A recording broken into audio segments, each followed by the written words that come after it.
GNT, right back at it one more time. Look, I'm going to decrease my point of view real quick because it's not about me right now. We got some business to take care of. Here's my normal crew. Here we go. We see everybody. Kev, introduce yourself, man. What's going on, everybody? Thanks for tuning on in. We got a good episode for y'all. Let's go. Oh yeah.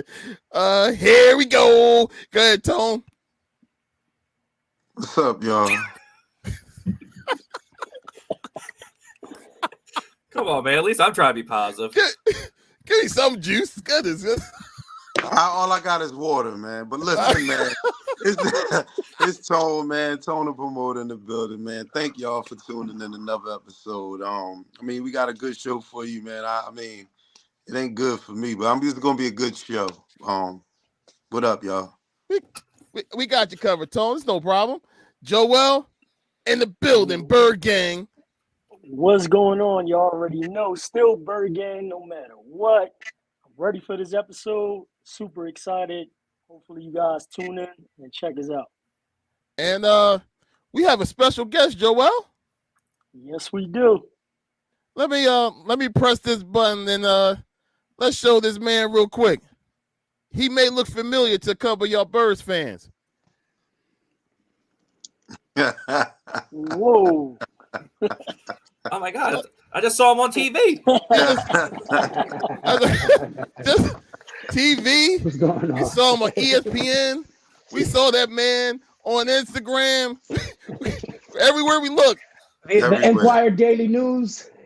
Everywhere. Yeah, I think I reposted him on Twitter. Guaranteed. So hold on tight, people.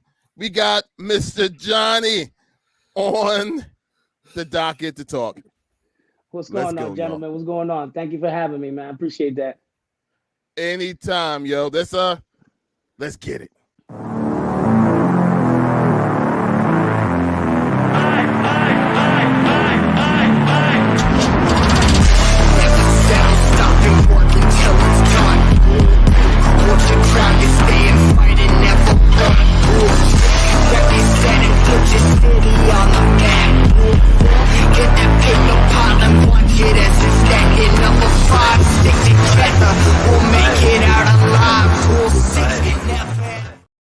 Right back at you, man. Look, Mr. Jhonny. What's going on? Nice to finally get a chance to talk to you. Let's say now we got a voice behind the face and the sign. Right. Listen, man. First than anything, thank you guys for inviting me to your show. I appreciate that. Thank you for accepting the invite. Thanks. Listen, gentlemen, to be honest, man, I mean, I had intentions to come out on TV, but I didn't know this was going to go viral, man. That's crazy, man. I got cousins that I haven't heard for in like 10 years. Hey, you my cousin? What? That's my cousin. It's like you hit the lottery or something, huh? Yeah, I'm like, what's going on all of a sudden, man? Yeah, this fame thing ain't for me, man. I'm just a regular Eagles fan, showing some frustration. I figured they were coming down where I'm living at now, which is in Tampa, Florida. I'm originally from Philly, by the way, born and raised. Born and raised in North Philadelphia. I've been in Florida for about 5 years. So every time I get the opportunity, every time my team come down here, or if I got to go down there and check them out, I go watch my team, man. So this is what happened when you went and supported your team. We end up seeing stuff like that. That's crazy, man. Now, I just want to highlight something real quick on this lovely picture we have here, right? Besides our coach that's looking like he's about to cry again. Mm-hmm. That says ESPN Sports Center on the top, don't it? Yes, that's correct. With the blue check. That's how you know it's real. It's a blue check. Yeah, bro. You made it. Well, listen, already doing it, but you made it. Listen, if that's what it takes, so that us Eagles fans, can have somebody as a voice, if I gotta be the face to that, then hey, it is what it is, man. Again, nothing personal to those who don't have the same opinion as me, as far as in firing our coach, because he is, he's a good coach compared to what we had years back. He took us to the playoffs. 3 years in a row, whatnot. So that was out of frustration, but that is how I feel. I know I got a couple Eagles fans chewing me up here and there, but it's part of the fame, man, I guess. Yeah, absolutely. Now, deep down, we want to kind of get your perspective, because naturally we're watching from Philly, and I'm feeling disgusted. I'm trying to smoke a cigar just to calm my nerves, because these boys ain't doing nothing for me at all when it comes to what I saw. Now, I'm going to put the screen on you. If you don't mind, sir, give us the vibe of the team while you was there. Well, you know what? That's a good question, because that's one of the main reasons I decided, to really go to this game, besides the fact that it was a playoff game and my team was coming to town. I noticed that the past couple of weeks, the locker room wasn't the same inside, with the guys and with the players. And there was a lot of rumors and whatnot. So I said, you know what, babe, I want to go to the game, but this time around, I'm trying to sit as close as possible to be able, to get a little better example of how the team is trying to work together. If there's any disagreement, their body language and whatnot. And it was a very interesting night, man. I didn't see the guys happy. I didn't see the guys pepping each other up. I don't even think I seen AJ Brown. He wasn't there, even though he wasn't playing, obviously. But I figured he'll be there trying to, give his team support. But you could tell Sirianni was frustrated. The what's his name? The head of security. What's his name again? I forgot. Big Dome, I believe it is. Anyway, he was walking up and down. He was just shaking his head like, like, I don't know what's going on, man. And that's exactly why, I went with that sign, that said that just in case I get in a situation like that. And I kind of felt that we're going to get in a situation like that. Once halftime came, I said, babe, it's time to put up the sign.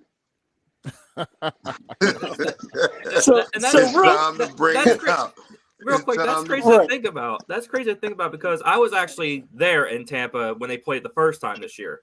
I was there when they played the Bucks. Yeah, Monday night. Yeah, I was there. They won. I was there too. Yeah, the whole it was crazy, because obviously it was early in the year. They're still trying to figure it out, but you could tell the atmosphere of the team was very different from what we saw the other night. I mean, they just looked like they didn't care. They were just mentally checked out.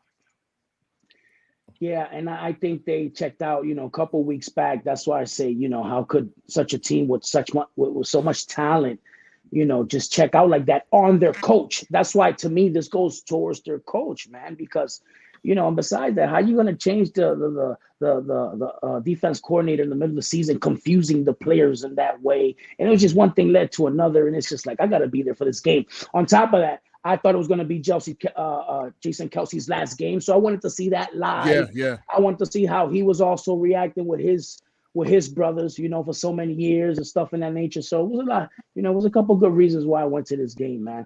So to the sign, real quick. Yeah, go for it. It's kind of broken now because of whatever I went through. So this is the sign that went viral, of course. This is the one that I was dying to pull out, and I pulled out about right at the second half. So I had another, I was sporting this one out. Oh, run the ball. Yeah. So this is how I was, run the ball. I was just trying to remind them, run the ball, man, run the ball. They didn't see the sign. You know what? Actually, I got a couple attention from the, from the NFL cameras and whatever. They took pictures of run the ball when I noticed. I got to make it to the air, I guess. What I meant, the Eagles didn't listen to your sign. Oh, okay.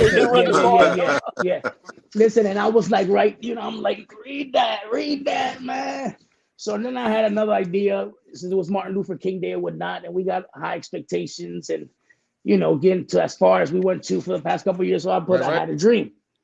I have a dream. As an Eagles fan, I have a dream that we're going to change shit around. Yes, I have a dream that we could beat the Bucks. We could beat the Bucks. Okay, I have a dream we could beat the Bucks. I don't know about the 49ers, but but now, man, once that blowout started to be obvious, man, I said, babe, it's time to open up the door. So yeah, man, great, man. We didn't know it was on TV until like the people around it was like, yo, dude. Yeah, no, their phone. They showing screenshots. They was like, yo, dude, we just came out. Next thing you know, when I get on my phone, I got my mom. I seen you, my dad. I'm like, oh boy. When I get out the stadium, that's when I realized how serious it was. Yo, question. You said that you obviously you had good seats and and you was right there. You felt the players' vibes and the energy and stuff like that, right? Now, seeing that picture you had on Jalen Hurts jersey, right? So obviously, now were you close enough to hear? Because rumor has it is that Dallas Goedert said, "You and your damn noodle arm." Now, did he say that to him or not? I wasn't on that side of the line of the Really, sideline. Tone? Don't think I'm with the NFL. I wasn't there spying, man.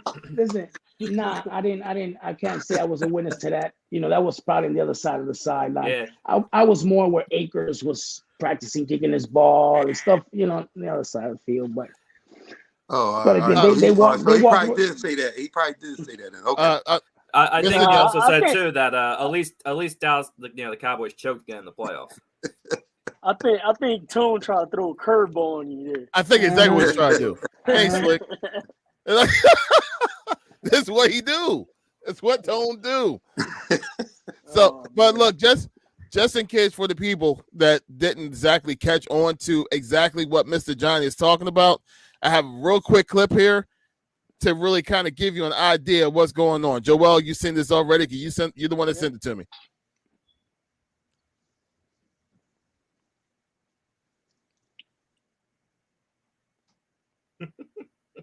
Yeah, that's how my That's how you social go media looks viral. at this moment. Yeah. That's crazy. Out of control. John Clark. Out of control, man. Yeah, I mean, you think I can start getting paid for this shit, man? I think so. Hey man, you run up that check. I ain't mad at you. Right. You be like, look, Damn. look, Sports Center, y'all name drop me again, and I need a check. That's crazy. Listen, like when I see myself on Fox Sports, like NFL Right. Fox, I'm like, wow, is it that deep? Then I realized Troy Aikman and what's his name? But Joe The other Buck, commentator. And Joe Buck was hosting the game. I'm like, damn, Right. this is a hell of a memory.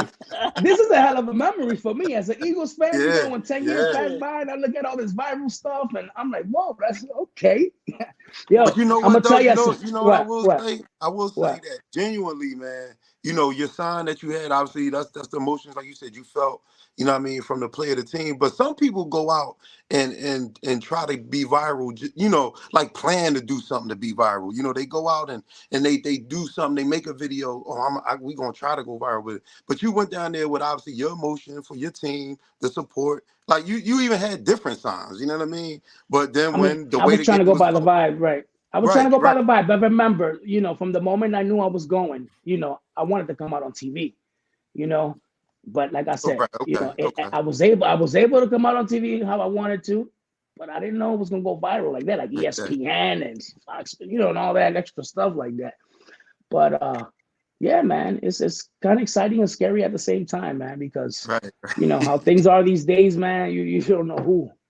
Right, Yeah. right. People can view things the wrong way. You know what I mean? Right.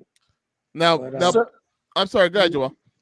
So real quick, Johnny, I don't know if you caught like the latest news. So this is my question to you. So far right now, we have reports coming out that actually Howie and Nick Sirianni are making calls around the league to see who's available as far as coordinators and people that are available that we could possibly bring in. So it's kind of like, it seems like that Nick Sirianni is going to stay. So, just kind of getting your thoughts on that. And, what Sorry what for do the you bad think? news.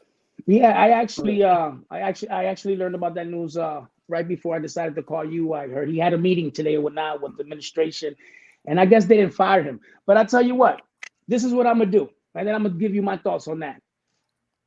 They didn't fire him, so that gives me the green light, right? Because to remind you, the Pro Bowl this year is in Orlando. I'm in Tampa. I got my tickets to the Pro Bowl. I might dress up in Eagles and go back with the sign to see if I go viral again. Let's go. You just got to put still fire Nick Sirianni. Right. But as far as your question, I kind of, again, fire Sirianni, that's kind of over exaggerating because of the record he got with us. So if they are going to fire him, then he's going to fire him. They're going to give him another year at least. You know what I mean? To see if he can fix things around, bring in a new coordinator, defense coordinator, offense coordinator, and, and see where he goes at from there. But as far as to fire him like that, 1, 2, 3, I knew that wasn't going to happen. But then again, anything can happen because you seen he got rid of Super Bowl coach. You know, he's got rid of Nick Foles after winning the Super Bowl for us. So anything could have happened, but listen, man, if my team riding with their coach, I'm riding with my team. You know what I mean? Right now, I feel as though my team wasn't riding for their coach. Right. So it is what it is, man. I'm an Eagles fan for life. You know what I mean? And Dallas viral always. Ooh, Dallas. they also had a dream for a very long time now. Since they choked before us. Yeah, man.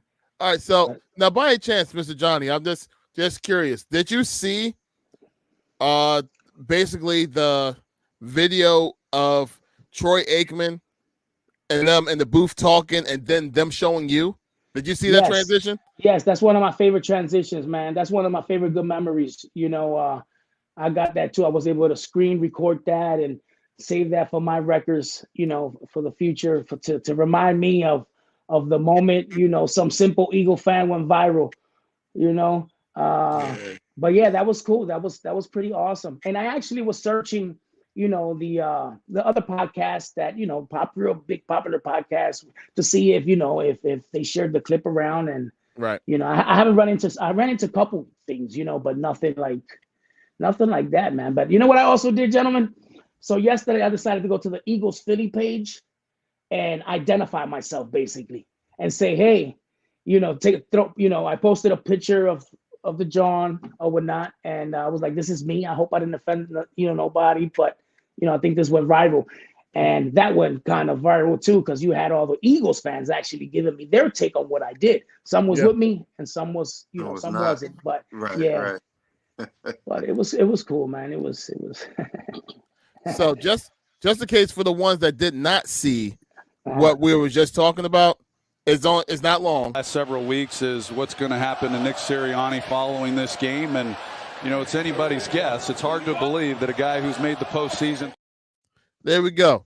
Now, by chance, was that your lovely wife that was standing next to you? That's correct. That's my wife, my best friend, my probation officer. You name it, that's her. Yeah. Actually, she's the one that she was the one that did the art for me. She got the penmanship. Yeah, okay. We were actually running late to the game. The game started about 8:15 or something like that. We didn't leave the house till about like 7:15 because she was in there. Right. Yeah. Trying out those markers.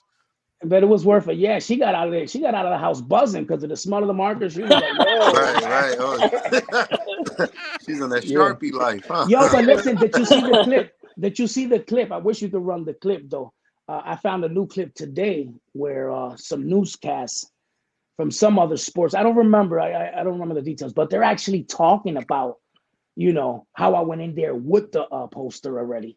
They even talked about the colors, the markers and everything. So they dedicated me a good 20 seconds just about that story. I got it on my storyline. Maybe you can pick it up. Yeah, y'all keep on talking. I'll see if I can pull it up. Yeah.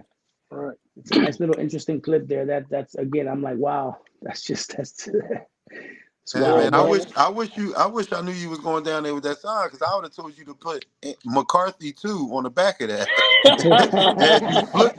and you flipped that joint. It ain't happening either, Tony, unfortunately. It ain't happening either. You're stuck with your boy too. Yeah, I see, man. Listen, man, yo, if this keep going viral, you think I'll be able to put the sign for auction? Probably somebody did that. Yeah, that's where you can get. That's where you can get the check from. Yeah, for sure. I know, man. Nick Sirianni will buy if he keeps the job, so he can burn it. That's what he'll do. Right. They'll be like, let me get that sign. How much you want for that sign? Yeah, right. We might try to get him some throwaway money, like, man. How much you guys heard about that guy that actually threw popcorn on Sirianni? Yeah, I did see that. I chased him down. Was that near you? No, that wasn't near me. That was near the tunnel. I was on the sideline. That was the tunnel where they come out through, which was on the other side. The security chased him down. He's probably banned from I actually think he caught a case, man. He probably did. And if he's from Philly and all his warrants come up, he done. Right. He probably has a few if he's from Philly for sure. He ain't from Philly. He ain't from Philly no more. Now he belongs to the county of Hillsborough. Right. He said. Yeah, that was a little too far though, man. I mean, we got to keep our emotions like that as fans when it comes to stuff like that. But I mean, you gotta understand, like some, even you posting a sign like that, like I understand the dude has a family and stuff like that, but we just heavily invested, man. Like you from North Philly, you were born and raised here. Just like, a lot of us, except that guy down there, I don't know how the hell he became a Cowboys No, fan. hey, the passion's still there, bro. I don't care about but the I'm team. just speaking as a Philadelphia fan. Like, we just always, we're heavily invested in this team, just like any of the other sports teams in this town. So, and we different. We known to be different. Eagles fans are known to be different. Right. Eagle fans are known, just like they will stand up and applaud you, we would boo you. We just like that. We from Philly. I mean, right. And going back to a little bit, you touched on it a little bit where you mentioned that you didn't see AJ Brown out there in the sideline supporting his team, and he's one that, and I'm high on. I love the dude, man. Like, I think he's a phenomenal player, but like his antics and what he's been doing, I understand. He's like, look, I don't got nothing good to say, so I'm not saying nothing at all. So he's curving the media and stuff like that and not talking. But sometimes not talking, it creates more attention. And it leaves a lot of question marks around the team, whether you're part of the team or a part of the team. So all those things I think was like self-inflicted at the end, man. So it's one of them things with, AJ Brown where I was like a little disappointed in it. And then knowing that he wasn't at the game, I know he was injured, so they probably was like, stay behind, get ready just in case we got out of that game with the win. He'll be ready for the next one. But still, I still think he should have been there. Listen, we all think it's just no matter what, he should have been there because he was in a boxing fight. He was front row in a boxing fight. I think like Saturday before. How you not going to travel with your team at least to motivate them? In the sideline, man. Yeah. It's not like you on crutches or whatnot. Like you didn't even want to travel with the team. Like you erased it or whatever you did on your media. And just prior to what happened to that too, like he's just acting strange. I hope they can work things out. And I think that all goes, because we got a hell of a team, man. We got a hell of a team, and we just need some adjustment. I look at this, besides my sports team, my home team, I look at this like a big soap opera movie because there's always things that happen behind the scenes and the cameras. You got to be like fellas. You got it exactly. That's why I'm the type of person that I like to get to the stadiums early just to see them arrive in the bus. You know what I mean? Shit like that. I like to, it just calls my attention, man.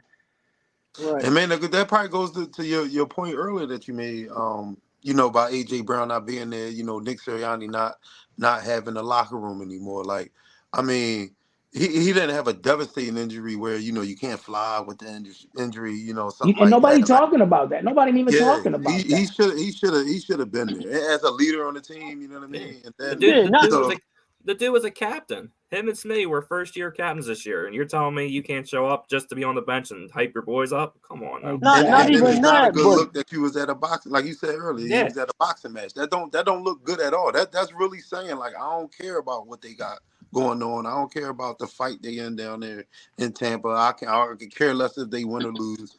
You know what I mean? Or where listen, but if you ever pay attention, to his interviews, I don't know. I just find him a little self-centered. Like he just talks about me. He doesn't talk about we. You know what I mean? And I just hope, but things like that, superstars like that want that only positive attention, that's what becomes a virus in the locker room. You got to remember him and Jay, they best friends supposedly. You know what I mean? Right.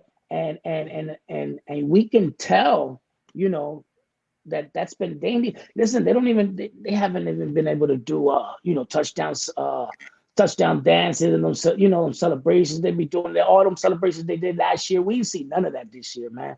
So from like day one, and I think since they hired those two coaches and they put the rules down, it wasn't the same team, man. Right. And that's where I was talking earlier about this when I was at work. I was more talking about the experience with the coaches on this team. You got Nick Sirianni that's, 3 years in.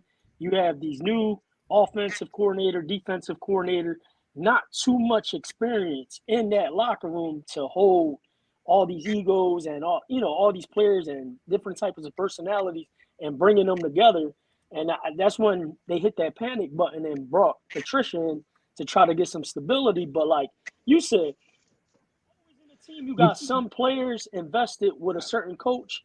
And then when you bring someone new in, you got like that division automatically because they were loyal to that coach that was running the show before. So exactly. And what you did there was confuse the players, man. Now you're confusing the defense because they already got used to, certain signs, certain signals. They know what to do. Somebody new come in, all that shit changes around. So now nobody know where they at. And I think that just you've seen it. You've seen it. Yeah, it's like, listen, guys, come on, the talent that we got, they were scared to tackle. I don't know if it was because they don't want to get hurt or they don't want to, but they was just like, all right, I lost. But it really, that really proved what Javon Hargrave said at a podcast a few weeks ago, how his practice now with the Niners are different than the Eagles did last year and obviously this year. They really didn't get an effort in the practice. It was all chill and they weren't really testing these players out in practice, and it shows. Like they didn't really put an effort in. Yep, I agree. Yep, well, I heard that too. It also don't help when you have people that really was expecting them to really actually step up in the opposite direction. Like we wasn't expecting like this side of Bradbury. We weren't expecting for Slade to just kind of like give up.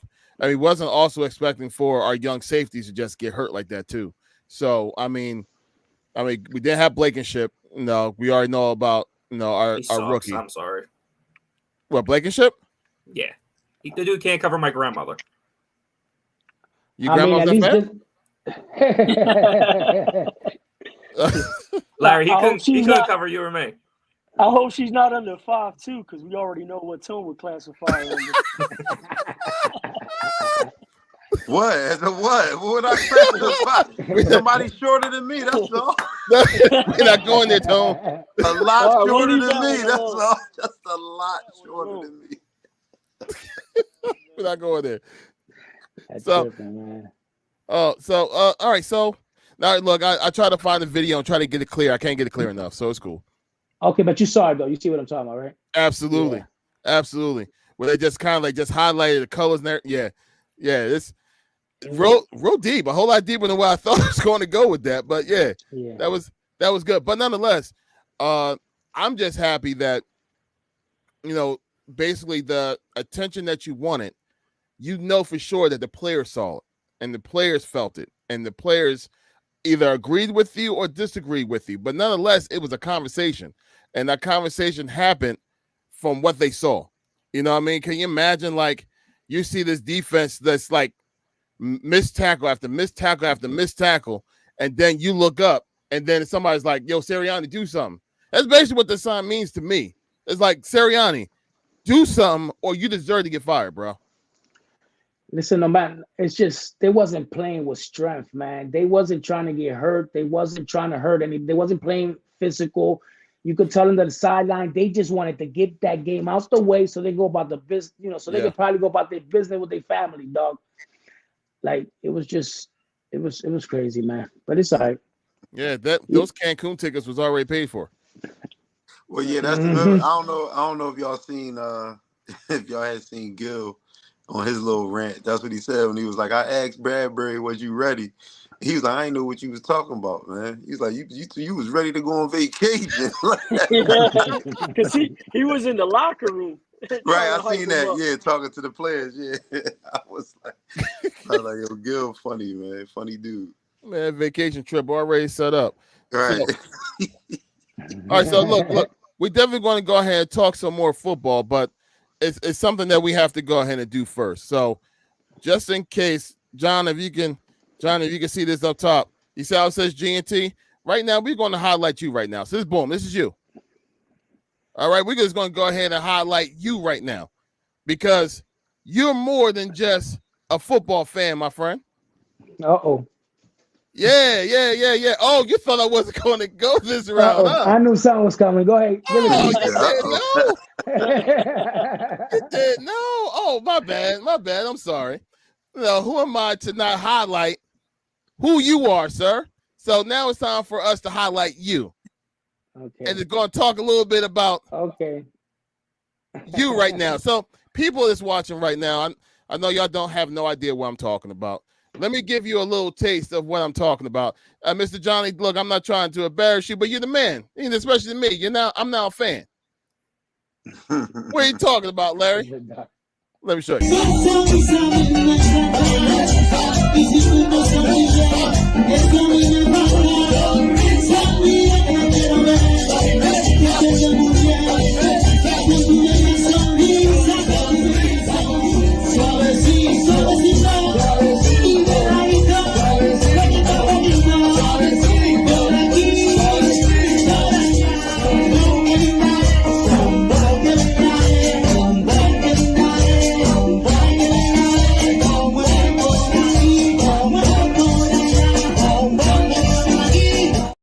Yeah. That's great. That was supposed to be a secret, gentlemen. Come on, man. This was supposed to be about the sign, man.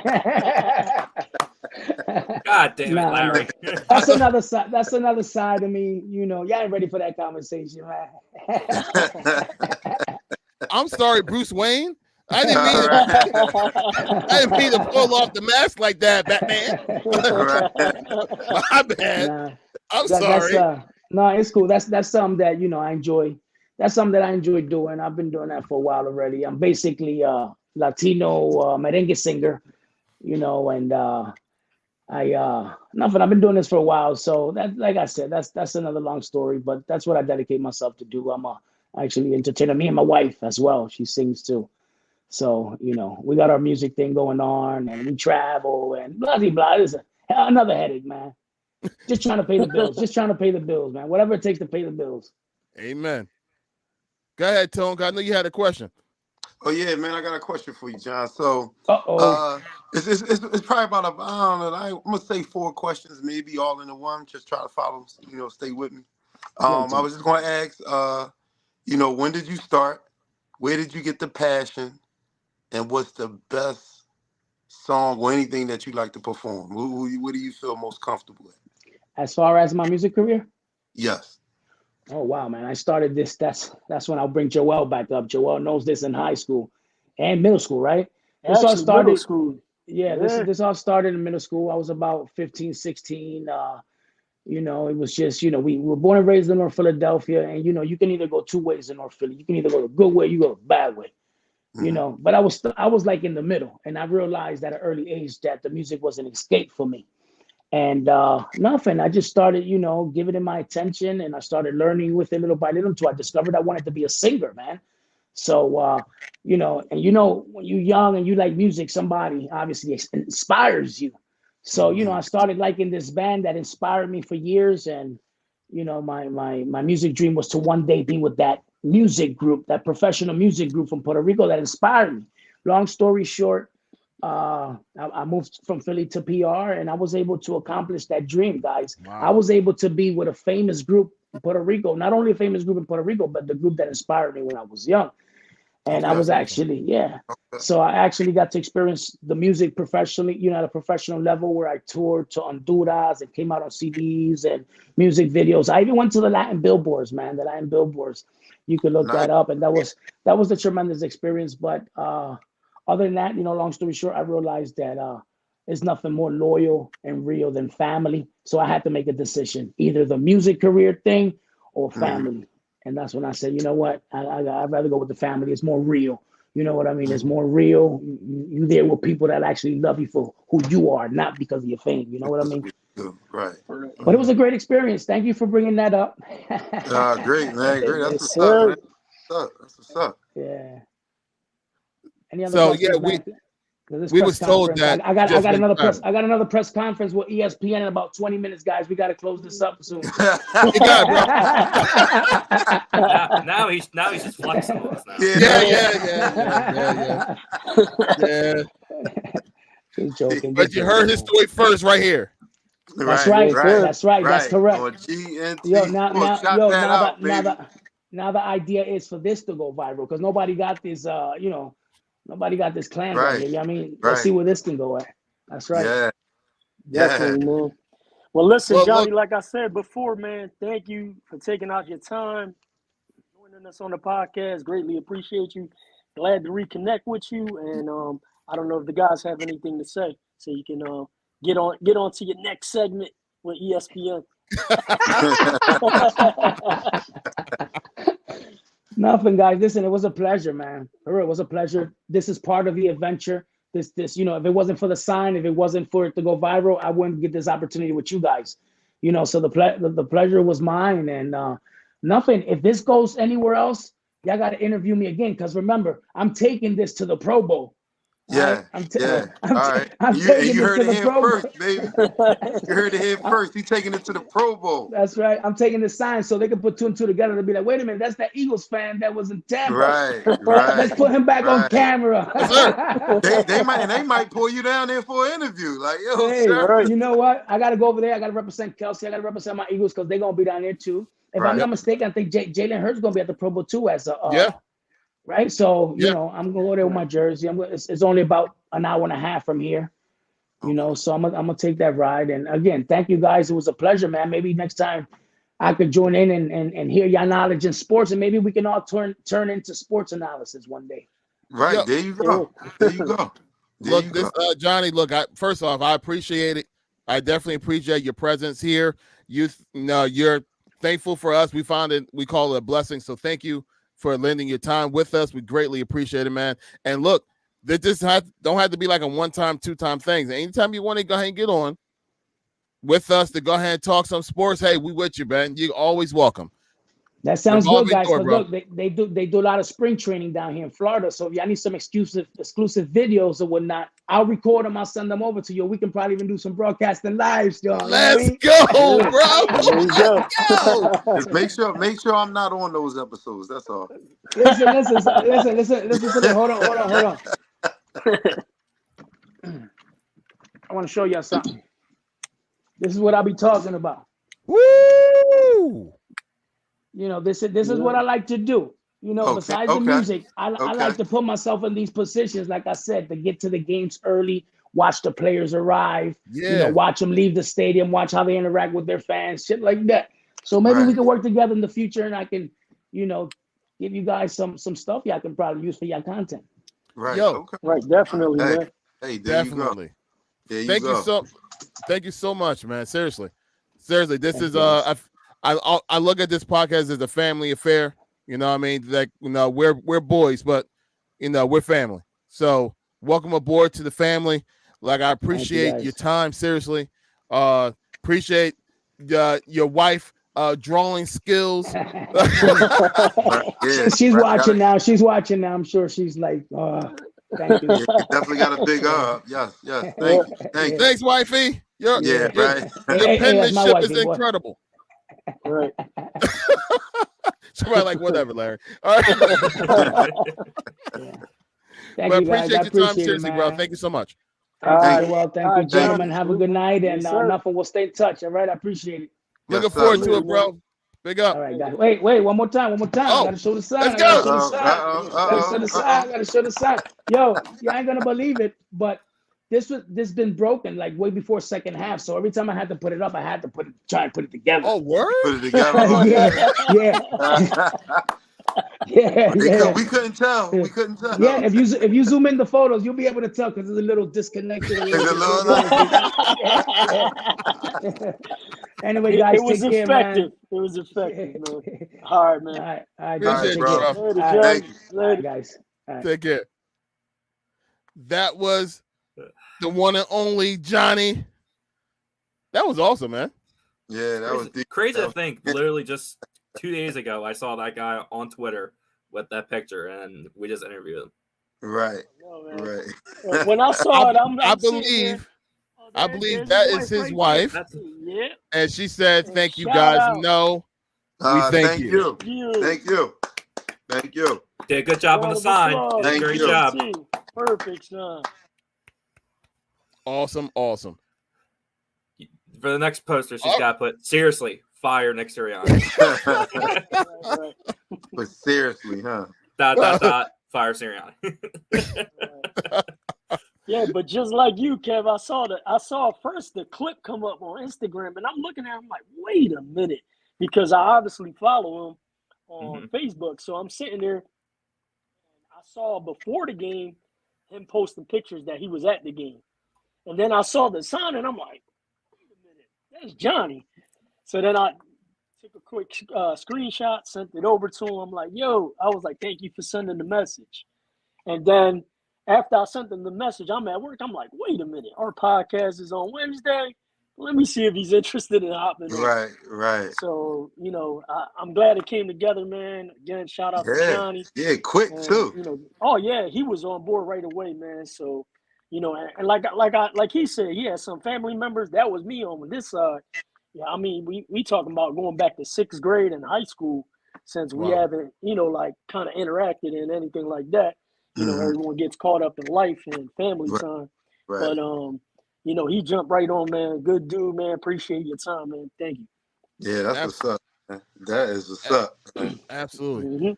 No, thank you to Jhonny and his wife for spending a little bit of time with us. And the good thing is, just our olive branch is just continuing to grow, because I know it's not going to be the last time we're going to have him on, for his 2 cents, 5 cents, 25 cents, whatever what it is. It's not going to be the last. So welcome aboard, Jhonny. Welcome to the family. All right. So speaking of family and heartache, Tone, do you want to dive into your Cowboys at all, or you want that got depressing real quick. He wants to go into a nosedive. Well, no, because I guess, because obviously y'all gonna go into your own thing, which is with the squads. But I mean, we went 40 minutes talking about the downfall of the Eagles, so we can talk about the Cowboys a little bit. Right, and obviously the content is a great way to segue off of that. You know what I mean? As far as the sign that goes with, boy, like Kermit the Frog. But he sure does. So obviously segueing off of obviously the sign, the sign that he had up, fire Sirianni. Like I'm on board with firing obviously Mike McCarthy. Any team, and not just my team, but any team across the league, you are what your coach is, man. And for as many years as we go into big games, not just even playoff games, just even big regular season games, this team, for whatever reason, just seems to not be mentally prepared. It just seems like everybody always looking around, or you might see a little bit of moping from the players. The body language, stinks. And then not to mention, and not to, on top of it, it seems like when that offense fall apart, the defense falls apart. Like they couldn't stop a bloody nose, and it was just like you can't stop nothing, anywhere, nowhere. The emotions is flaring, you know what I mean? And then, I think when the pressure, gets there and the water's boiling, you know what I mean, and Dak feel that heat, he start just really laser eyeing who he wants to throw it to, because he don't want to make the mistake, or he probably figuring, we got to score, we got to make the play. Then the interceptions happen. It's just like, yo, bro, like what are you looking at? You know what I mean? What are you doing? You pressing a little bit too much. And then I don't know what stripper or what call girl CeeDee Lamb was with the night before the game, because like, bro, what was you doing? The ball's here, you reaching up here, like what are you doing, man? I was just like, it was the wrong Sunday to forget how to play some football or look like a team. You know what I mean? And you know what? I seen a passage from Nick Bosa, yo. They asked him about what was his thoughts on the Eagles and the Cowboys losing. And he was just like, well, obviously you've seen it all year, but he was just like, any team who can't stop a team from running and a team who don't run the ball won't win in the postseason. And he was just like, obviously, both didn't do well. So he was just like, that was written on the wall pretty much in my sense. This is what he was saying. Like, these teams had these problems for weeks now. When it comes to the playoffs, you got to be good at both. You want to be good at both, but you got to be good at one of them at least. You know what I mean? And we just don't be Mike McCarthy. Even going back to him, in Green Bay, like they Aaron Rodgers came up short a lot there too. You know what I mean? Lost some key games, some big games. You know what I mean? That they should have had. And for as great of a quarterback they give him credit to be, he should have more than just one Super Bowl. So I agree. you know what I mean? And like I said, that comes from your coach. You know what I mean? Maybe he can withstand a little bit more pressure than Dak. So that's why obviously he won his Super Bowl. But it's the leader, man. You gonna go as far as the head of the snake gonna take you. And I don't see Mike McCarthy as no strong force, man. Like he's just not a guy that's gonna get in the player's chest. Like I as many penalties, we led the league in penalties or was second in penalties. Never one time did I ever see him go to any of the players that may be repeated offenders, because I'm sure if you lead the league in penalties, you got the same people doing the shit. Yep. I never seen them go yank somebody up. Yo, what are you doing? Like you gotta have a connection with your players, man, for them to fall on board. Like if everything lacks a day, just like you said, if Hargrave said that's how practices were, like it's like a country club, you know what I mean? At the Star, man, it's just like, do y'all guys really want to win, or y'all just feel good saying that you play for the Dallas Cowboys? Like, you know what I mean? Like you just don't see no will, no grit, man. Such of the most undisciplined units I've seen in a long time. Like, if you're supposed to be a good team, you calling yourself a good team, no way you should be making mistakes as far as like penalties and shit. That shouldn't that don't happen from a good team.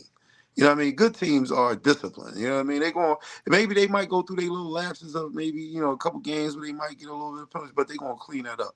You know what I mean? It's not going to become a snowballing effect. Like, it's just like, damn, we just get penalties. That's just what we do. Like, the leadership, man, from the top, man, trickles down to the team. And obviously we had holes all through that team. Running back Tony Pollard was a big disappointment this year as far as being a lead back. I mean, obviously, clearly, he can't even be that. Not even just for us. That's just not his MO, across the league. He'll be a great RB2 or, 1-2 punch type ball.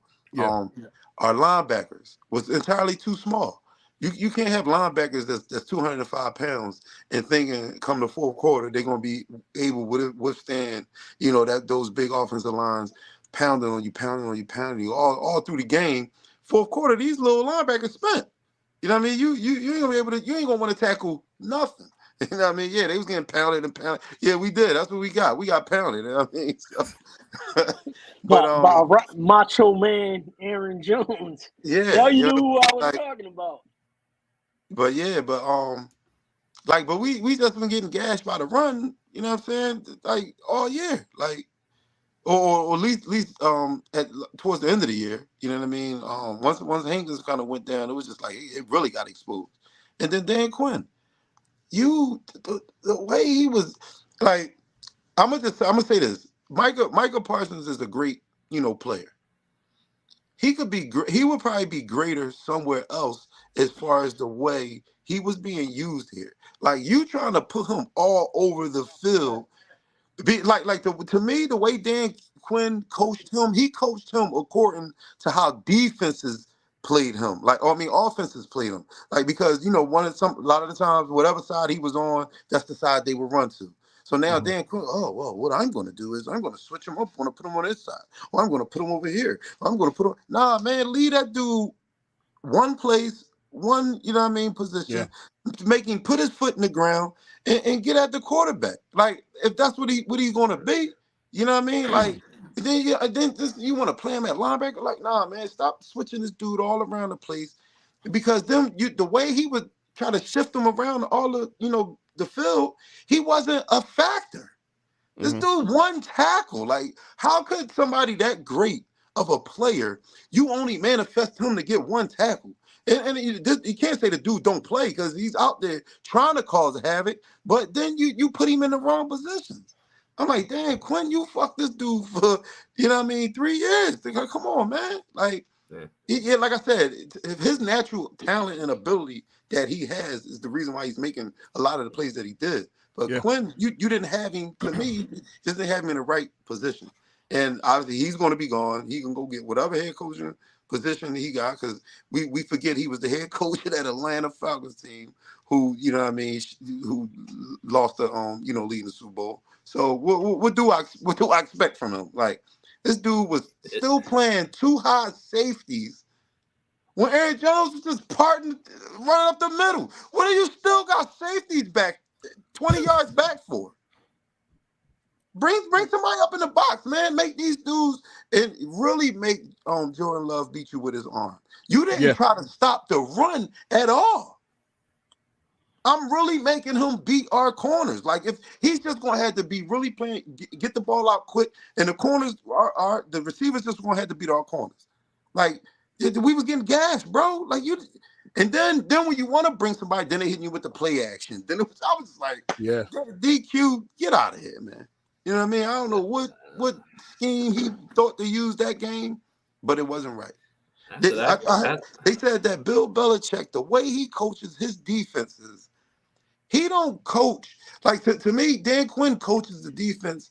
He to me he'll prep the same for fucking Tua the same way he'll prep for Josh Allen. Like, he just preps the defense.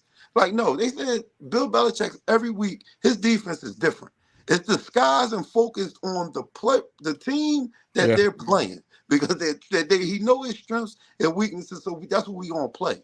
Dan Quinn, you can just tell we play defense. We just play it. Like, we're gonna run our coverage, this coverage with that. It doesn't matter who's on the field. This is what we run.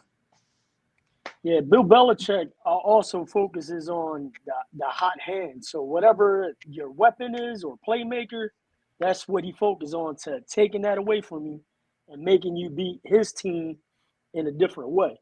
So, I mean, real quick, just to touch on something you said about Dak and the defense, it's something that I just thought about, because they talked about it during the Eagles and Tampa game, where they were talking about that Baker Mayfield actually is, like, he's offensive. Obviously, he's on the offense, but he's heavily, like, involved in talking up the defense and going up to them and, just chatter. Like, I don't know if that's – because to me, like, outside looking in and, just a little bit of times that I watched Dallas, like, I kind of see, like, the offense just with the offense and the defense with the defense. And it's kind of speaking to what you said, like, when the offense ain't clicking, like, the defense ain't – it's kind of like defense will be mad at the offense and vice versa. Like, you know what I mean? So I don't know if that's possibly an issue, just something that Dak probably doesn't do. I don't know. I'm not sure. But, it was just something that, you know what I mean? Like, I know from an Eagles standpoint, after the play, like, it always seems like Jalen Hurts always goes and sit in the same spot and the same look, whether we just scored a touchdown or not. But you don't ever see him, like, doing some of the things that Baker was doing. No, you know what though? Talking to their wide receivers and doing all that. He did show some emotion. I forget what play it was that was made. It might have been when Brandon Graham. It might have been when Brandon Graham got the sack or Fletcher Cox. Yeah. One of them. Yeah. It was one, and Jalen was like, "Yeah." I was like, "Oh shit!" I was like, "Who's that?" Rare, and it's rare that he does that. Yeah, I was like, okay. I was like, oh, maybe. We're talking about Baker doing this apparently all the time. That he goes, gets in people's face and just tries to rile them up or talk them up or whatever. But I don't know. Like, to me, I always kind of seen that, like, with Dallas, like, as far as, like, the defense when they were playing well, and one of the top defenses, they were always, like, getting on Dak and not, like, playing together as a team as far as that goes, or, being considerate, I should say. But I don't know, man. I think what really bought McCarthy another year for you guys was how great the offense was. That's just my guess. As far as, like, the play calling and how they developed and evolved as an offense. But now with possibly losing Quinn, I don't know how that defense is going to perform, or, how you guys are going to fill that void or not. But you gotta get some bigger linebackers. I like every bit of it. You gotta get some bigger linebackers in the defensive line. Well, going back to what you said earlier in the year, you were talking about Tony Pollard and how you think you need a big back. I mean, that game against Green Bay, like, he's not the type of guy to go in between the tackle. He's an outside runner, maybe use it for a pass. He's not that guy, and all year it looked like he's just not that guy. And that night against Green Bay proved it. And then also, the other thing, it's the same thing we talked about beforehand with Hassan Reddick, how they drop him back in coverage, and obviously they did the same thing with Parsons. That's not what they do. They go at, like you said, they put your feet on the ground and get to the quarterback. I don't know what Dan Quinn was thinking with that plan. It clearly didn't work out. Just, I don't know. I think these coaches just overthink everything, and it's just it doesn't work. But if you go back to some of these other teams that are successful and had superstars and stuff like that, if I know I don't have to worry about that side of the line, and I'm going to make, Parsons lock down the right side of the offense or the left side of the defense where he's normally at. And then it's like, all right, well, you got to draw up a scheme to just, all right, who's going to keep eye on the left side since we already know he's got that side on lockdown. And that's typically like what you would normally do with a lot of people that play these positions. Is like, all right, like us. 2 years ago, I want to say, no one was running up the middle. It was no way possible when we had Fletcher Cox and Hargraves there. They're like, there ain't no way they're running up the middle. Let's keep them there. And it's either going to the left or right side. That's it. You know what I mean? So that's to speak to Tone's frustration and stuff like that. I didn't understand why they were dropping them back, especially with Aaron Jones, man. He was a problem, man. And the other thing that I mentioned before we hopped on, I think the approach that they had when they won the coin toss and they just went right down and scored, it started putting a little pressure. You got the bright lights of the playoffs, being at home and stuff like that. And when they didn't respond, after that touchdown, they didn't match it. I think that's when, they were kind of like pressing it a little bit. And, they found themselves behind very quick. And it was very ugly, but I loved every minute of it. And they said it too. Dallas was not used to that. The whole year, it's always them scoring first and then just dominating. Right. They were not used to them being behind for once and have to catch up. I mean, look, it's clear that if their first round pick, if Mozzie would have became that guy that y'all was hoping he would have, because they was that middle of that field, that middle of that defensive line is what that was eating up. If Mozzie would have been what he was going to be, that would have slowed down at least some of that rushing. You know what I mean? So they had to go to the outside. So it's hindsight looking in. If y'all had better tackles or better linebackers, just like us, if we had a better secondary, it may be a different conversation for both of our teams. The NFC East is out of it, and it could have been different. Right. Yeah, and to me, like the biggest surprise, obviously, like we've been having struggles and issues for the last 6 weeks, and it's been headed down the wrong path for a long time. And even before that, we weren't playing to the highest level or our expectations that we had from last year. But I mean, like Dallas was the shocker, man. I thought for sure they had it in the bag, and they were going to move on, and we was going to have that rematch with them in Detroit, which I was like heavily, after the calls and all that stuff, I was hoping for. But man, Jordan Love and the Green Bay Packers came down there and did their thing. Man, so, my dad, at one point, I can't believe it. When I think Love threw the touchdown pass to the tight end, my dad looked at me. He's like, "Yeah, when did Aaron Rodgers come back to?" Yo, I was thinking that too. That sidearm. He kind of threw it like Aaron a little bit with a little flick. Yeah, with that little flick and the little hop, as he and him realizing the blitz like Jalen Hurts can't do, and threw it downfield and that was wide open. Sorry, I had to throw it out there. No, but you know what? They were saying, somebody said something about that. They were saying it, but that they wasn't coaching right for him, and they knew he would get blitzed. They knew he was getting blitzed. They wasn't helping him out. You know what I mean? Trying to get help with that blitz. He's like, it wasn't all on him. For who are you talking about? Hurts. Man, listen. I don't know what the hell they was doing. At one point, It was watching the that coaches game, and the play call. that's what I mean, and that's what I don't understand. Like with these reports coming out that he's coming back.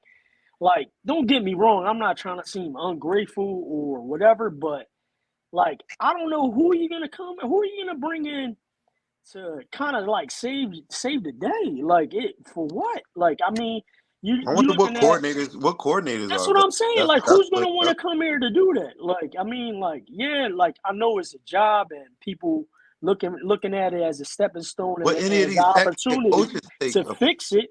But at the same time, I'm like, dude, like if there's a possibility of the players checking out, that's a bigger problem than what we think. yeah. But then Players check out, yeah. right. So it's one of them things where I'm like, man, like I would like to be ahead of it and just kind of say, listen, let's just hit the reset button with the amount of talent that's out there right now to bring in a new coach because you don't know what's going to be out there next year. I'm sure there's going to be a few more prospects, but I never remember off season having this much coaching talent out there of proven guys and proven coaches. So it's kind of like mind-boggling to me that it hasn't happened or it seems like it's not going to happen. But, I mean, like, what can we do or wait and see? But I strongly believe, even with the new coordinators, that they possibly going to hand select them with Sirianni, and he's going to have a short leash. That's the only thing I can imagine that will happen. Yeah, I mean, I said it before this game. Someone was people were asking me at work, like, do you think he's going to get fired? And I said, I'm like, I would give him another year because of what he's done the first 3 years. I mean, the dude brought us to the playoffs 3 straight years. That's not easy to do. And, you know, if I was Lurie, I would tell him you're on the hot seat. Like, if you can't get this shit together, then you're probably out of here in the middle of the year next year. Just be prepared. I mean, like you said, but the coordinators, it's like, I don't know who would come in. But if they lost the locker room, I mean, all these reports saying that a lot of players are asking Sirianni to come back. So it's like, yeah, but the only one that is actually on ESPN right now, Fletcher Cox defends Sirianni as a winner and leader. All right, so you bring him back. There's possible question marks around that. To your point, you just said I would tell him he's on the hot seat. So now you got a coach that knows that in back of their mind, and they probably already going to hand select either the offensive coordinator or defensive coordinator and have them set up as the just in case guy like they had Matt Patricia for Desai. You know what I mean? And dude, like nobody wants to work under those conditions, like looking over your shoulder. I'm sure he wants to fix it.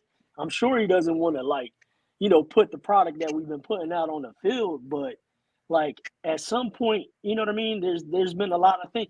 I'm just going back and looking at the coaches that we had and the collective experience amongst all three of them, as far as like doing it at a high level, they really didn't have a good experience. Nope. You know what I mean? So it just shows, man. And I think last year it was really the two guys that Gannon, whatever, he had his opportunities, but again, he was possibly getting the most out of the defense, and to the point where he got him a job. And then, I think really Steichen, man, and you see what he's doing with the Colts with way less talent. Yeah. But I mean, also it could go up to the GM too, bringing these guys in. You know, you let TJ Edwards walk, and he's one of the top tacklers in the league. You let Chauncey Gardner-Johnson leave, and obviously he was hurt most of the year, but he would be better than the two starting safeties we had and Byard that we traded for. So it's right, and not valuing the linebacker position, which is a whole other story. He's got to get out of his own way. He's got to get out of his own way, and if not, it's just we're gonna be talking like this again probably this time next year. Right. And that's the thing, like where we got a couple veterans still on the team. If Fletcher Cox come back, looks like Kelsey's done, and you have Brandon Graham, where you're gonna have this kind of like let's wait and see year, Like that's kind of like a disservice to like your veterans and core players that are on this team that's still trying to go out on a good note and put in a good year and hopefully get to the chip. And you kind of got like a big question mark with a wait and see. Like, dude, I'm like, I mean, I joked about it before where I'm in a very toxic relationship with this team, and I still feel that way. And I mean, dude, you realize we went 10-1 and it just went downhill so quick. Like we could go 12-1 next year, and I'm still gonna be like, just wait for it. You know what I mean? Be looking like Stephen A mean, before he records. That's the one thing I learned this year, man. No matter what the record is, what can go wrong will go wrong, like Stephen A says all the time. But I mean, that's exactly what happened, man. And that's going back to the Nick Sirianni thing. And as far as like him being fired, I'm like, there was not one thing in the last 6 weeks that has went well. Not the special teams, not the defense, not the offense, not the play calling, not the effort from the players, locker room issues. Like, what do you have to hang your hat on at this point? And why are we keeping them? Like, you know what I mean? And again, I'm not trying to seem ungrateful for what he's done and how the team performed, but this is what have you done for me lately? If not, you wasting years trying to build around someone that simply can't get the job done.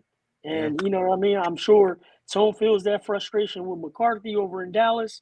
And, you know, they're going to kind of be a wait and see. But with the Dallas, like I said, I think what really got him another year was how well the offense performed, to me.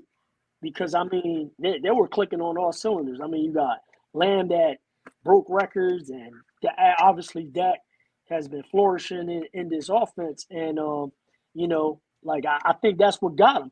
But that was going well. The defense was going well. You don't have to worry about that going into next year. Like we have all these question marks on every single asset of the football team. You know what I mean? I think I think we still need some person. I think we still need personnel though. Needed some D line, like I said, stop that bleeding up the middle. like the middle of our line got a period. That just kept bleeding. Like And the linebackers, man, we gotta get bigger linebackers. There were reports that before the game, you guys were going to extend Prescott. So, right. Well, they said extending Prescott makes him cheaper on the cap. Keeping him, he'll get $60 million next year on his contract.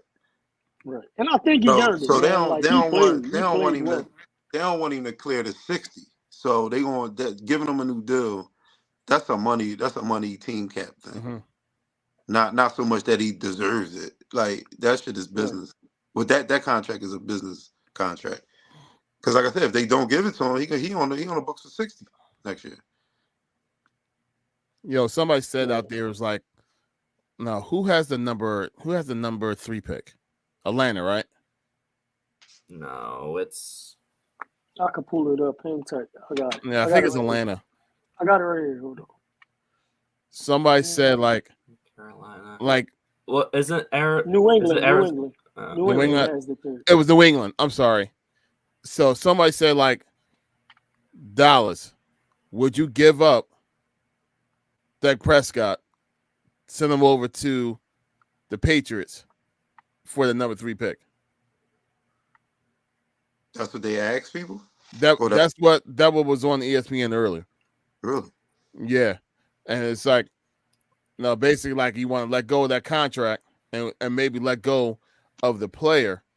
They go ahead and go for it. Maybe get that rookie, have him go ahead and be groomed while you have your boy Lance in the background. Go ahead and take the starting role next year and see what happens from there. So it's a lot of, once again, I mean, end of the year, a lot of speculation from all over. That limbo. We literally in limbo right now.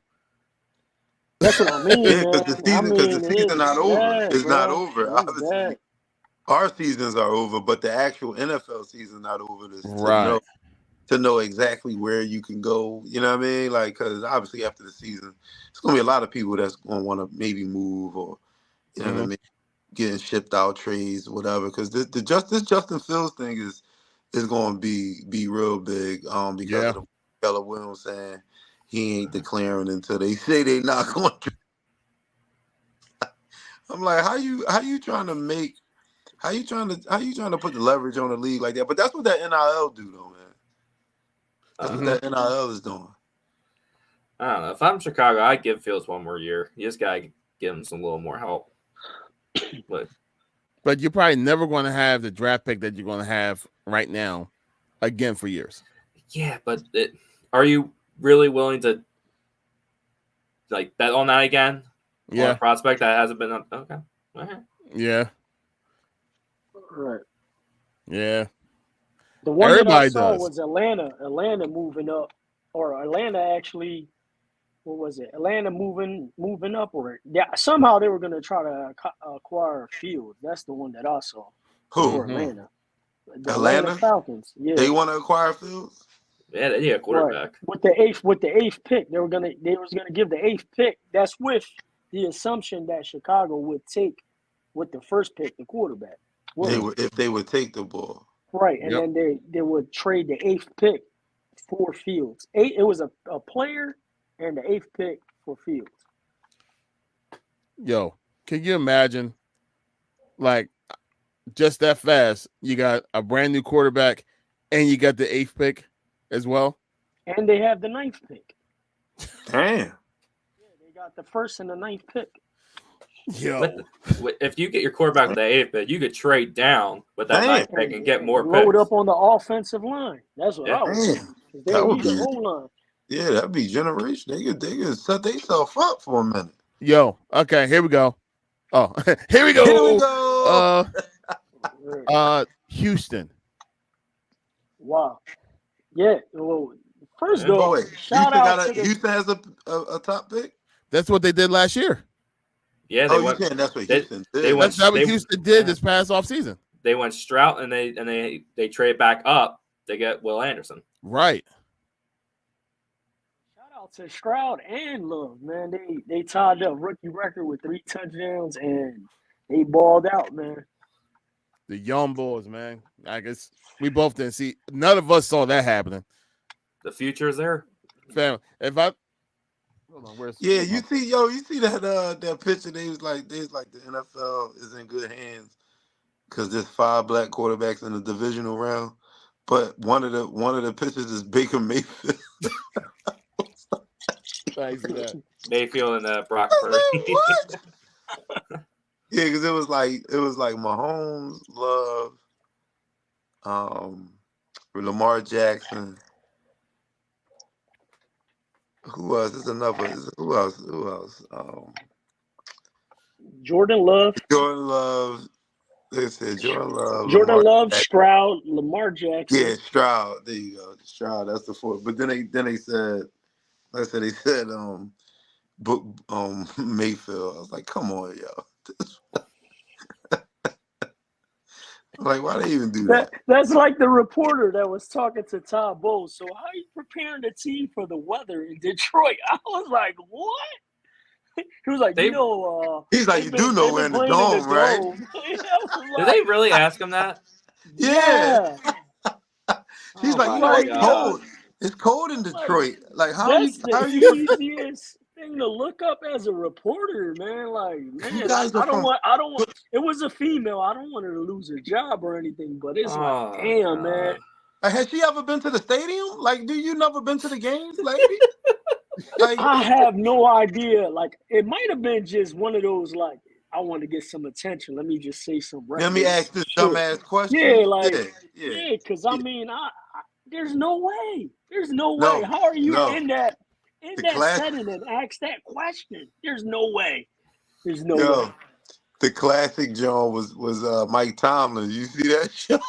Yeah, when he walked right out. One question about his future, you said. Yo, because my thing is, he had to have said, I am not talking about my contract. As soon as they mentioned it. She said, so you have 1 year. And you going to wait a whole year to ask me that dumb shit again. I'm glad he did that. Yo, that boy was like, whatever this fine is, I don't give up. Yo, he could have even started it out like you ain't even let your question, like we didn't even hear your question. You just said, with 1 year remaining.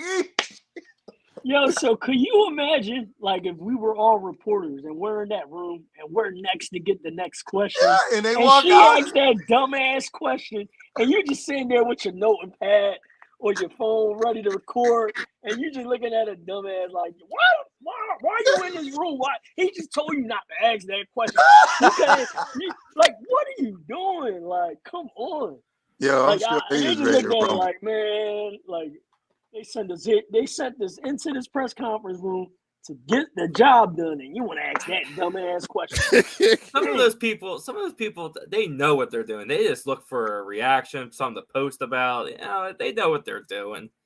Yo, man, I'm glad. They probably bought reporter her beers. Like, thank you. Let's get out of here early. He exit stage left, yo. I was like, yo, but the look on his face, he was like, he already opened his eyes wide, didn't he? Yeah. He looked cold as shit too. Like he still was cold from the game. He ain't defrost. He ain't defrost. Bitch, I'm trying to go to the heaters, man. I know his blood was boiling though after that. Oh man, he's like, I just told you not to ask me this. I'm out of here. Oh, yeah, that was great, yo. That was hilarious. All right, so look, that's going over. Oh God, apparently, guys, we don't know what we're talking about when it comes to picking teams. I know I don't. I know it's gonna be bad once that first game in Houston. I'm like, oh shit, it's gonna be But we all had that game though, right? Nobody had no one had Houston. No one had Houston. We all picked Cleveland. Right. Dude, right. That defense, it was weird. The top defense all year lost. The highest scoring offense scored 7 from Miami. Scored 7 points. They lost. 2 young boys won. Like, is wild. Couldn't guess this. No, but you know who guessed it closest? Tone. We talking about guess the closest. When it comes to all the games, you got the best record. 6 games. Yeah, you got 3 out of 6. Out of 6, he won 4. Like he picked 4 out of the 6. So he the one that got wrong. Huh? I got my boys wrong. Yes, and I got the Cleveland. He was right. Right. I mean, the crazy thing was about that Cleveland Houston game in the beginning. It looked like it was gonna be back and forth, like score, and then I turned off my phone because I was at a party. I looked back at the halftime. I'm like, damn, 2 back-to-back big sixes. That's what killed them. That's what killed them. Yeah, that broke that right there. That was it. That was over. It was 14-17. Then he threw them. John was 13. It was 31-14, right? Yep. After that, like, damn, what the hell? Desperation after that. That cooked them. Yeah, that finished them. I said it. Cleveland just looked like Cleveland. It was the worst part. It was Folklore. Yeah, the worst part. I had a parlay bet, and all I needed was 40 yards out of Ford, and they were down so much. I'm like, there's no way they running the ball. Like I'm done. And it was like for 3 quarters straight. That's all I needed. I'm like, damn, I'm good. I'm in good shape. I'm like, I got this freaking parlay. I hit both of the touchdowns early with Hunt and Nico Collins, and I'm like, oh, I'm gonna hit this. Then the 2 pick sixes, I'm like, oh, they gotta throw the ball now. They gonna have to throw the rock. I'm like, I'm done. There ain't no way they run it. But oh man. So all right. So last week, Tone went 4-2. Kev, you went 1-5. Both me and Joel went 2-4. 2-4. Oh man. I'm making sure the rap is right in my head. All right, cool. All right. You went 2-4. Yeah. I'm looking at it. I can count to that. Yo, did any of y'all pick Green Bay? No. No. We didn't believe in love. Nah. What is love? Baby, don't hurt me. Thank you for catching that. Appreciate it. Hurt me. No more. So where we at this week? Kev, are you set? Yeah, I'm ready. Okay, Kev. What's his nickname? He got highly offended last week when he called him his nickname. No, he just started What's his calling me nickname? that. Like he called me that What is nickname it? in this podcast, and then he called me. Oh yeah, that what was it? The podcast before. What's What did I man. say? I don't know. It was during the intro. I forget what it was. On. I was watching the episode and I'm On. like, he was mad. Yeah. Like, what did I call you though? It wasn't nothing What's up with that? offensive. This is the second time. No. I'm like, dang. What he Baby said, face Kevin? assassin or What something he like said, that. Keveroni? What he say? Oh, Baby it wasn't face even that. assassin. You call him the baby face assassin or something? Yeah, like that's that. what it was. That's what it is. Oh yeah, it was. Yeah. Is He that called me what it that was? in the other podcast. I'm like, what the hell? The Are you baby calling me face that? assassin. Right. Baby So what face you is talking bad, about? he gets mad. I got some facial hairs. Oh, I'm not an assassin. I'm a good guy. What you mad at me for?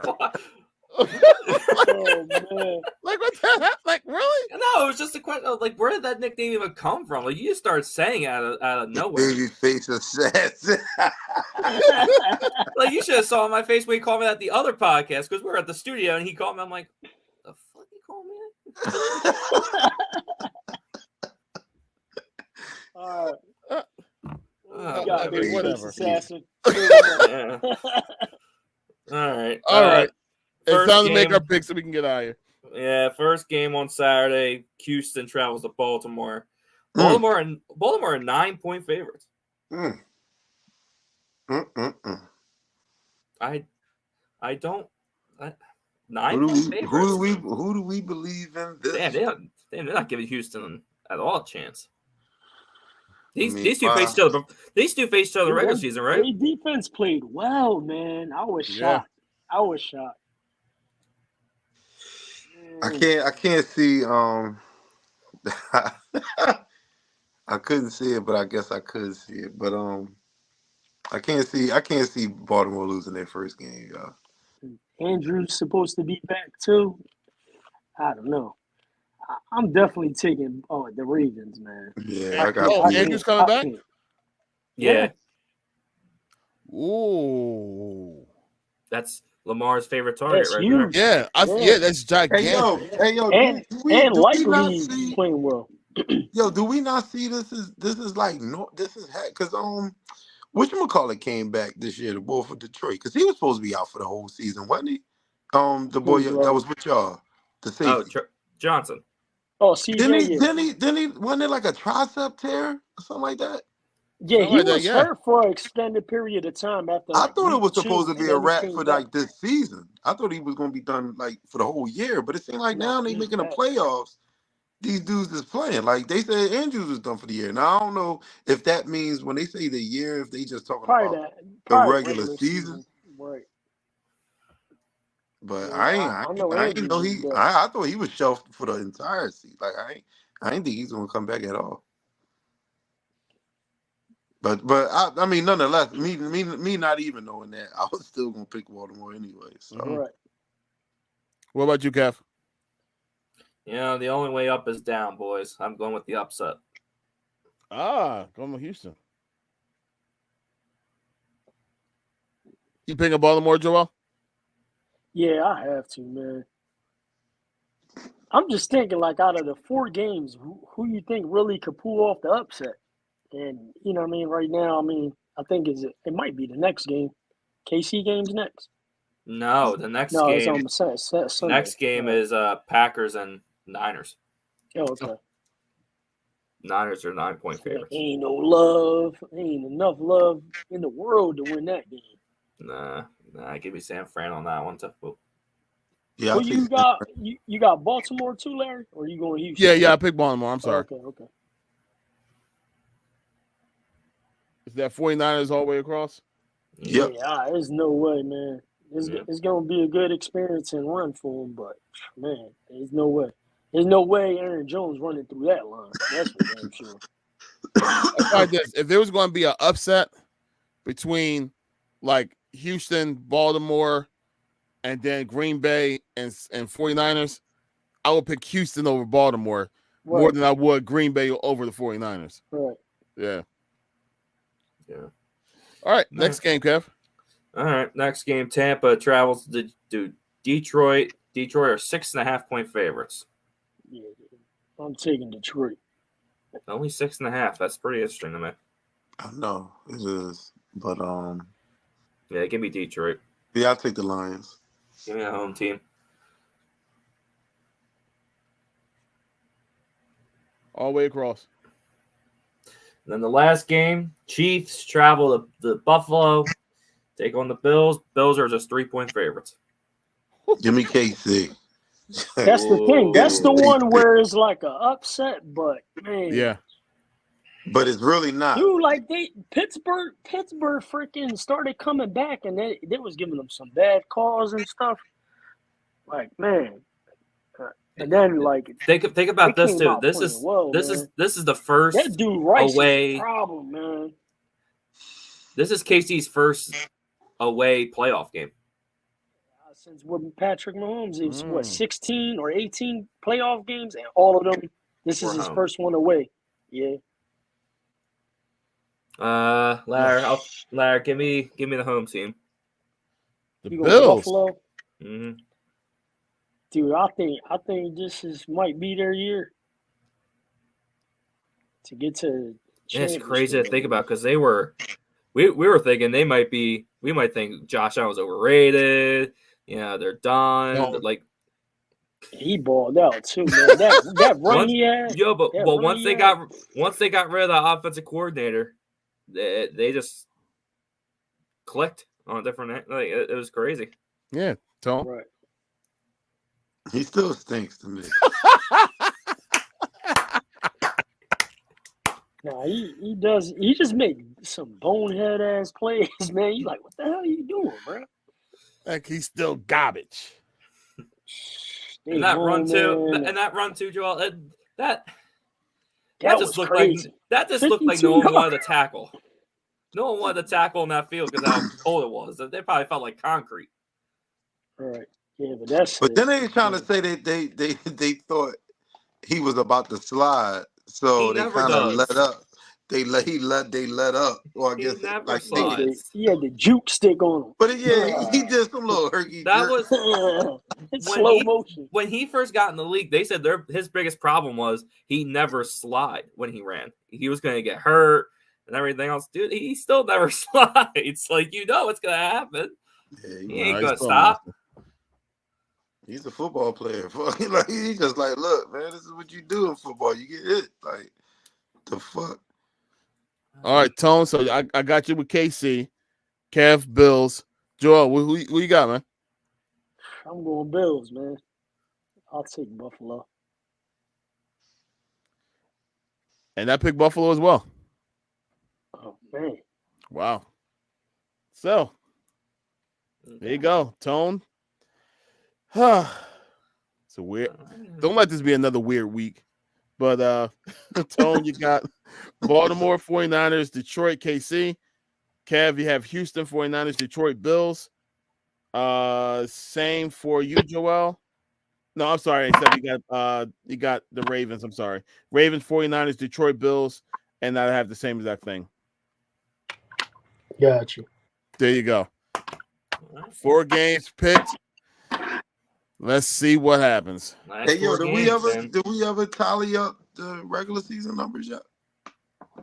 No, actually we didn't. I'll go ahead and do that for next week. Send me the data. I'll do it because I don't trust your accounting, bro. Okay, no problem. He said thank you. Like that's a thank you. Yeah, no problem. Thank you, Lord. Somehow mathematically it's not going to add up to everyone having their thing. Right, everybody gonna have a different amount of games. I'm about to have like only 30 games right and like 150 wrong. All right. You know what? Forget all y'all. It's cool. I don't care. And then Tone somehow has 900 wins and he only has 1 loss. Whatever. We'll come up with the tally for the next episode. That'll be a good ending. All right, guys. Look, that was a cool episode, y'all. Yeah, for sure. Episode 24. Look at us, Larry. Man, look at us. Another interview in the docket. Yeah. Let's Absolutely. go. All right, guys, let's go ahead and close this thing up. Joel, what you got for me, bro? No, and again, shout out to Jhonny for hopping on and giving the first and exclusive interview for the podcast. And to everyone that's watching, like, subscribe, comment, let us know what you guys think. Other than that, already know Bird Gang, still Bird Gang, no matter what. Absolutely. Kev, what you got for me, bro? I mean, look, we said before New Year, we're just trying to build and grow from this. And look at us, we're only in third week of January. We interviewed a guy that was just on Sports Center, everything else. Like, this is gonna be a fun year. I'm excited to see what this whole channel goes. And like Joel said, subscribe, follow, spread us around, man. We're trying to grow and become a big podcast, man. Yeah, and you got to learn more basketball. All right, Tone, what you got for me?